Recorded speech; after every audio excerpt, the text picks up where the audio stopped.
Assalamualaikum warahmatullahi wabarakatuh. Yang terhormat Ibu Elmira Siska, SP, MBA, PhD, dan teman-teman semua yang saya berikan. Pada kesempatan kali ini, kami kelompok 6 akan mempresentasikan hasil analisis yaitu mengenai kinerja portofolio saham Arto, ASA, dan BNBR. Perkenalkan, nama saya Desa Satwa dengan NIM 64231215.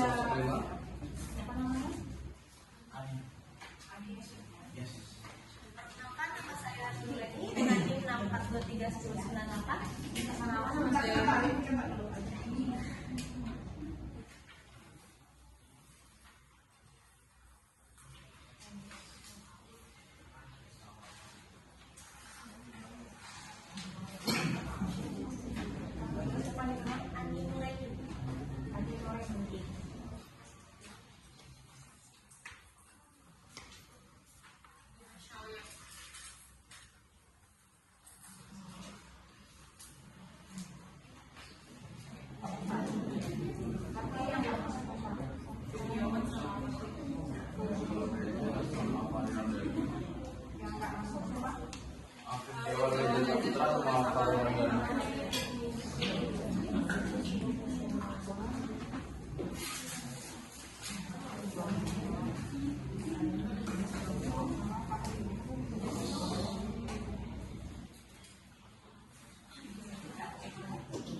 Kami masih masuk biasanya cuma Pari biasanya masih masuk. Kalau Setiawan emang dia sering nggak masuk karena dia banyak kerjaan dan aku nggak bisa ini juga. Dia mau ini nggak masuk ya konsekuensinya berarti harus ulang.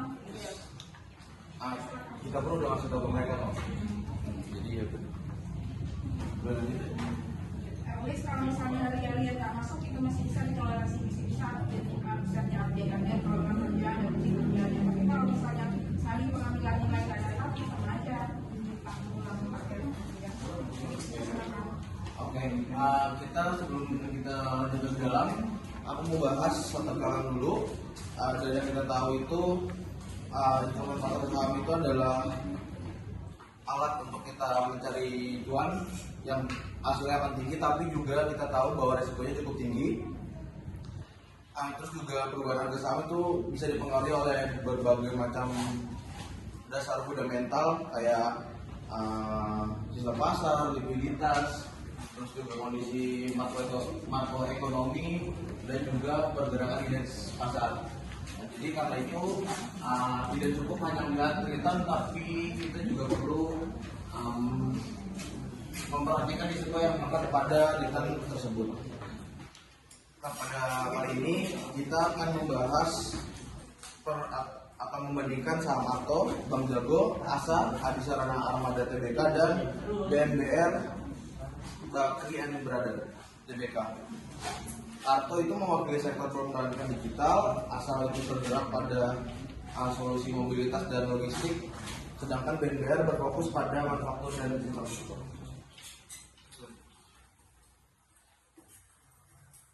Oke. Selanjutnya tujuan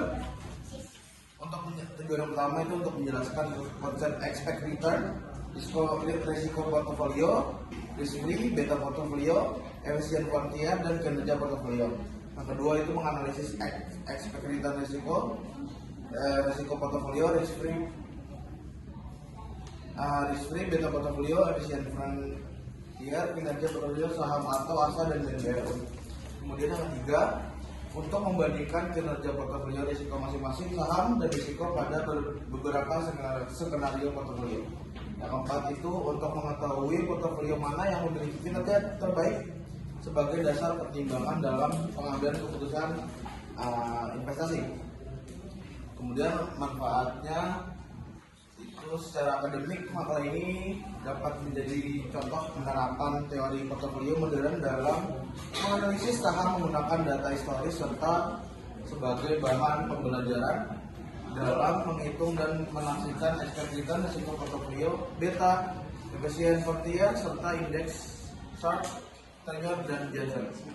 Kemudian yang kedua, secara praktis makalah ini dapat membantu investor memahami bahwa keputusan untuk berinvestasi tidak hanya dilihat berdasarkan data tertinggi, tapi juga harus mempertimbangkan risiko yang ada. Selanjutnya itu masuk ke materi tinjauan maskapai pada expected return. Jadi tingkat keuntungan yang ada di expected return itu diharapkan oleh para investor dari suatu saham atau suatu portofolio. Nah, nilai ini tuh dapat dihitung berdasarkan perubahan dari harga saham dari satu periode ke periode berikutnya dan digunakan untuk menilai potensi keuntungan atau kerugian pada suatu investasi. Nah, sedangkan untuk rumus expected return-nya sendiri itu expected return sama dengan return pada periode 1 ditambah return pada periode 2 ditambah return pada periode 3 sampai seterusnya dibagi sama jumlah total periodenya. Untuk poin berikutnya ada di risiko portofolionya. Jadi untuk risiko portofolionya itu untuk menunjukkan tingkat ketidakpastian return yang diterima oleh para investor pada umumnya yang diukur dengan menggunakan variance serta standar deviasi. Nah, semakin besarnya standar deviasi, jadi semakin tingginya juga itu fluktuasi dan risiko portofolionya.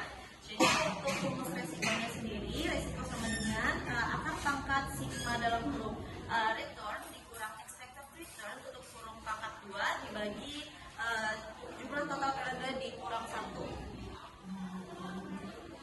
Dan selanjutnya kita akan membahas risiko. Jadi risiko ini merupakan tingkat pengembalian bebas risiko yang digunakan sebagai pembanding minimum dalam investasi karena memiliki risiko gagal bayar yang sangat rendah. Jadi rumusnya itu risiko sama dengan total suku bunga dibagi dengan jumlah periodenya. Selanjutnya kita akan membahas beta portofolio. Jadi beta portofolio ini adalah ukuran volatilitas atau tingkat risiko sistematis dari sebuah portofolio investasi jika dibandingkan dengan pergerakan pasar secara keseluruhan. Jadi rumusnya yaitu beta portofolio sama dengan sigma bobot masing-masing saham dikali dengan beta masing-masing saham.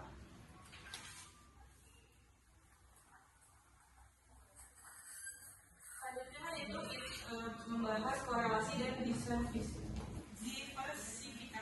Jadi korelasi dan diversifikasi ini adalah dua konsep yang ibaratnya itu saudara kembar dalam dunia investasi. Jadi keduanya ini adalah kunci utama dalam manajemen risiko untuk melindungi portofolio dari guncangan pasar. Jadi rumusnya itu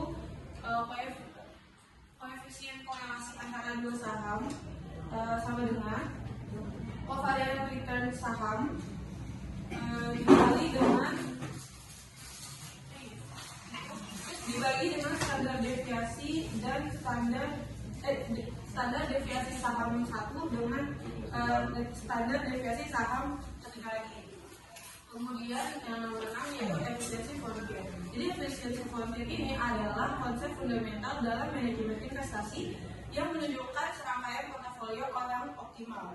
Portofolio di sepanjang garis ini menawarkan tingkat imbal hasil yang diharapkan atau expected return tertinggi untuk tingkat resiko yang tertentu, atau sebaliknya itu menawarkan resiko rendah untuk target imbal hasil tertentu.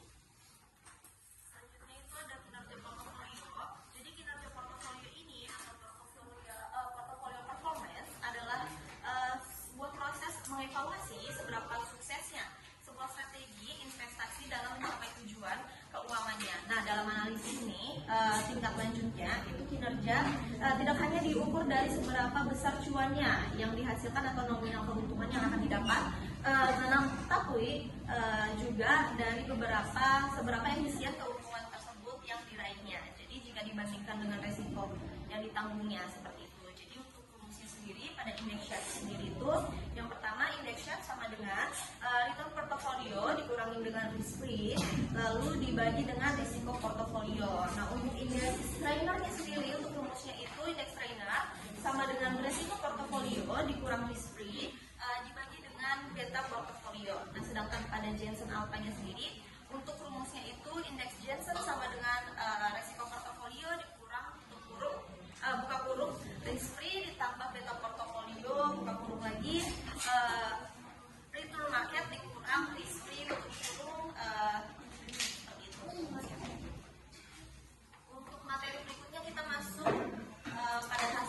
pembahasannya. Jadi yang pertama kita cara menghitung expected return-nya. Nah, sebelum masuk untuk perhitungan expected return, kita harus memiliki sebuah portofolio yang diambil dari saham IHSG atau ASA dan BNBR. Dan itu kita mengambil portofolio tersebut dari investing.com. Nah, setelah kita mendapatkan datanya, baru kita harus menghitung mencari returnnya terlebih dahulu dari masing-masing sahamnya. Nah, cara mencarinya itu harga periode yang dicari dibagi dengan harga periode sebelumnya dikurang dengan 1. Jadi ini di sini kita udah ada beberapa data untuk returnnya juga. Nah, setelah itu kita mencari return relatifnya. Nah, cara mencari return relatifnya itu dengan cara 1 ditambah dengan return yang sudah dicari tadi. Nah, setelah itu baru kita kalikan semuanya dalam 12 periode itu menjadi hasil return relatifnya. Nah, cara menghitung expected return-nya sendiri itu dengan cara hasil jumlah perkalian return relatif dipangkat dari hasil 1/n dikurang 1. Nah, 1/n-nya sendiri itu 1 dibagi dengan jumlah periode. Jadi jumlah periode yang kita ambil itu ada 12. Jadi untuk 1/n-nya yang kita ambil itu sejumlah 0,083. Jadi untuk cara menghitung expected return-nya sendiri itu dengan cara ini yang dari hasil return relatif itu kan sebesar 1,221 lalu dikali dengan 0,083 dan dikurang 1. Jadi untuk hasilnya itu sebesar 1,7%. Lalu untuk expected return tahunannya sendiri itu cara menghitungnya 1 ditambah hasil expected return pangkat jumlah periode dikurang 1. Jadi untuk hasilnya itu sebesar 22,13%. Nah, jadi berdasarkan perhitungan periode dari Desember 2024 sampai tahun 2025, tahun 2025, BNBR memiliki expected return tahunan yang paling besar sebesar 262,9%. Sedangkan yang kedua menyusul pada saham ASA berada pada posisi kedua sebesar 67,9%. Nah, sedangkan APO itu memiliki return yang negatif sebesar minus 18,7%. Nah, jika dibandingkan dengan IHSG sebesar 22,13%, jadi return untuk saham ASA dan BNBR itu mampu berada dalam jam 4 pasar IHSG. Nah, sedangkan sementara APO sendiri itu berada di bawah pasar. Jadi untuk urutan kinerja returnnya sendiri itu yang paling pertama ada di BNBR, yang kedua ada di ASA, terus dilanjut dengan IHSG, lalu yang terakhir ada APO. Namun untuk return tertinggi itu kita belum tentu juga untuk menjadi pilihan terbaik karena tetap harus dibandingkan dengan risiko yang harus ditanggung oleh para investor. Untuk berikutnya ada risiko portofolionya. Nah, cara menghitung risiko portofolionya itu dengan cara return dikurang dengan expected return pangkat 2. Nah, jadi hasil dari return itu dikurang expected return pangkat 2 dibagi 11. Nah, 11 itu dari semua hasil periode dikurang 1 seperti itu. Nah, jadi untuk cara menghitung tahunannya sendiri itu semua risikonya dikali dengan jumlah periode dipangkatkan 0,5. Jadi untuk risiko portofolio tahunan pada saham ARTO itu sebesar 0,479. Nah, untuk pada saham ASA sendiri 0,441, sedangkan untuk saham BNBR itu sebesar 1,455%. Nah, jadi BNBR ini memiliki risiko yang tertinggi sebesar 45,54%, sehingga returnnya juga sangat besar yang dihasilkan oleh volatilitas yang tinggi. Nah, ASA memiliki risiko sebesar 44,13%, lebih rendah dibandingkan dengan APO sebesar 47,92%. Dengan demikian, saham ASA ini relatif lebih efisien dibandingkan dengan APO karena menghasilkan return positif dengan risiko yang lebih rendah juga. Selanjutnya itu kita akan bicara RSP. Jadi pada tampilan Januari sampai Desember itu adalah nilai yield fund atau suku bunga, yaitu diambil dari webinvesting.com. Nah, jadi hasil 78,88 itu adalah total dari yield fund-nya. Kemudian cara mencari risk free-nya itu adalah jumlah dari yield fund dibagi dengan jumlah periode, yaitu periodenya adalah 12, yaitu dengan hasil di 6,57%. Jadi nilai risk free-nya sebesar 6,57% itu digunakan sebagai pembanding minimum analisis portofolio, yang dimana investing ini menghasilkan excess return positif jika returnnya ini melebihi nilai tersebut atau dianggap belum memberikan kompensasi resiko yang jika sebaliknya.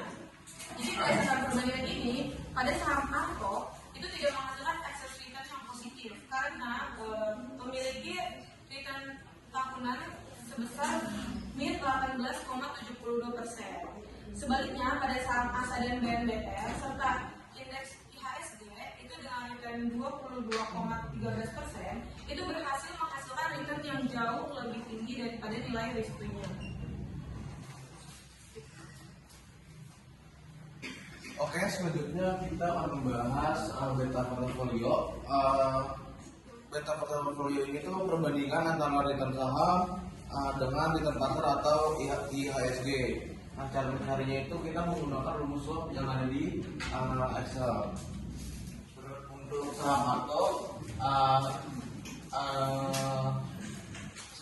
sebesar 0,196 itu menunjukkan bahwa return Arto kurang sensitif terhadap pergerakan IHSG.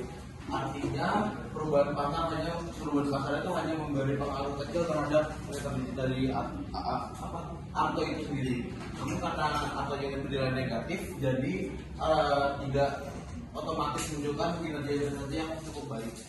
Kemudian selanjutnya ada saham ASA. Beta ini nilainya sebesar 0,167. Itu menunjukkan bahwa saham ini memiliki sensitivitas rendah terhadap pergerakan IHSG. ASA juga termasuk saham dengan return positif dan risiko sistematisnya rendah sehingga layak untuk dipertimbangkan dalam pembentukan portofolio. Kemudian untuk saham BNBR nilainya sebesar 0,017, ini menunjukkan hubungan yang sangat kecil terhadap IHSG. Walaupun return BNBR sangat tinggi, tapi risiko juga sangat besar. Hal ini menunjukkan bahwa fluktuatif BNBR lebih dominan dipengaruhi oleh faktor spesifik dalam saham dibandingkan pergerakan pasar. Oke, selanjutnya ada korelasi dan diversifikasi. Mencari korelasi dengan rumus Corel yang ada di Excel itu untuk mengetahui hubungan antara return dua saham. Kemudian analisis korelasi ini menunjukkan hubungan positif yang cukup kuat antara saham Arto dan ASA. Itu nilainya sebesar 0,7497. Hubungan sama antara Arto dan BNBR nilainya 0,0777 serta hubungan negatif lemah antara ASA dan BNBR nilainya mungkin 0,1917. Jadi dalam konsep portofolio nilai korelasi yang rendah itu atau negatif sangat berguna untuk diversifikasi karena pergerakan antara saham beda saham dengan menggabungkan aset-asetnya memiliki hubungan return tidak sempurna tersebut. Jadi resiko investasi dalam portofolio itu dapat dikurangi secara efektif. Selanjutnya itu kita membahas hasil dan pembahasan dari efisien frontier. Jadi kita itu harus membuat beberapa kombinasi bobot antara saham yang jika dijumlahkan itu adalah 1%. Jadi setiap kombinasi ini akan menghasilkan tingkat return dan resiko yang berbeda.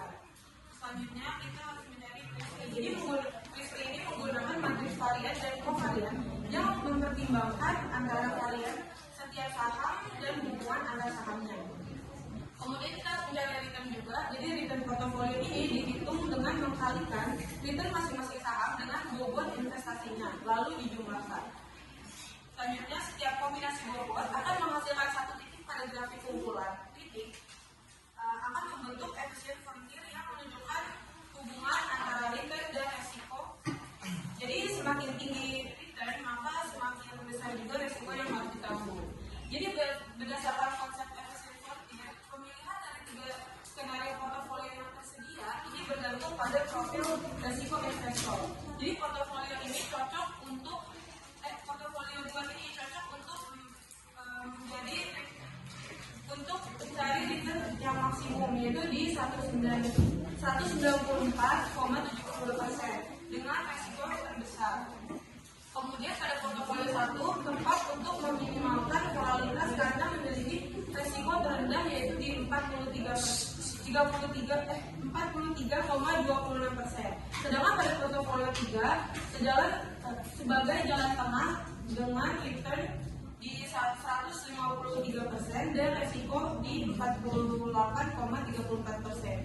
Jadi ketiga pilihan ini membuktikan bahwa pentingnya pengaturan komposisi bobot pada aset ini untuk mencapai kombinasi risk return yang optimal. Selanjutnya itu ada kinerja portofolio. Jadi kita harus meringkas data nih dari yang kita cari tadi, dari return, risk, dan beta, dan risk free, kemudian return pada market, yaitu IHSG. Jadi kita habis itu diringkas, kita itu harus mencari index share, terus index trainer, dan index Jensen-nya. Jadi index share ini dengan rumus return portfolio dikurang risk free, kemudian dibagi dengan risiko portfolio. Kemudian untuk index trainer itu return portfolio dikurang risk free, kemudian dibagi dengan beta portfolio. Kemudian untuk index Jensen itu return portfolio dikurang dengan risk free ditambah return market, kemudian dikurang dengan risk free, kemudian dikali dengan beta portfolio. Jadi berdasarkan penilaian kinerja portofolio menggunakan 3 metode, yaitu ada index share, index trainer, dan index Jensen ini, portofolio 3 atau saham BNBR ini terbukti memiliki kinerja terbaik secara konsisten. Jadi portofolio 3 mencatat nilai tertinggi dari index share, yaitu di 1,76, yang menunjukkan bahwa kemampuan menghasilkan excess return terbesar per unit resiko total. Index trainer di 143,1 karena didukung nilai beta yang sangat kecil, yaitu di 0,018 terhadap resiko sistematis, serta di indeks Jensen alpha yaitu di 2,56 yang menandakan bahwa return aktualnya itu jauh melampaui ekspektasi model CAMP. Di sisi lain, portofolio 2 ini menempati posisi kedua dari portofolio 1 yang berada di posisi terendah pada ketiga indikator tersebut. Meskipun ketiganya sama-sama berhasil menghasilkan nilai alpha yang positif. Selanjutnya ada kesimpulan. Jadi berdasarkan perbandingan kinerja ketiga saham tersebut, setiap saham itu memiliki tingkat return, resiko, dan sensitivitas pasar yang berbeda. Untuk BNBR, dia menghasilkan expected return paling besar, yaitu sebesar 262,9%, tapi juga memiliki risiko paling besar sebesar 145,54%. Sedangkan ASA menunjukkan kinerja yang cukup baik karena mampu menghasilkan return positif sebesar 67,9%, dengan risiko yang lebih rendah dibandingkan ARTO. Sementara itu, ARTO menjadi saham dengan kinerja paling rendah karena menghasilkan return yang negatif. Jadi berdasarkan indeks Sharpe, Trainer, dan Jensen, portofolio 3 menjadi portofolio yang terbaik karena memiliki nilai kinerja yang paling tinggi dibandingkan skenario lainnya. Sekian presentasi dari kami. Jika ada yang ingin ditanyakan, kami persilakan.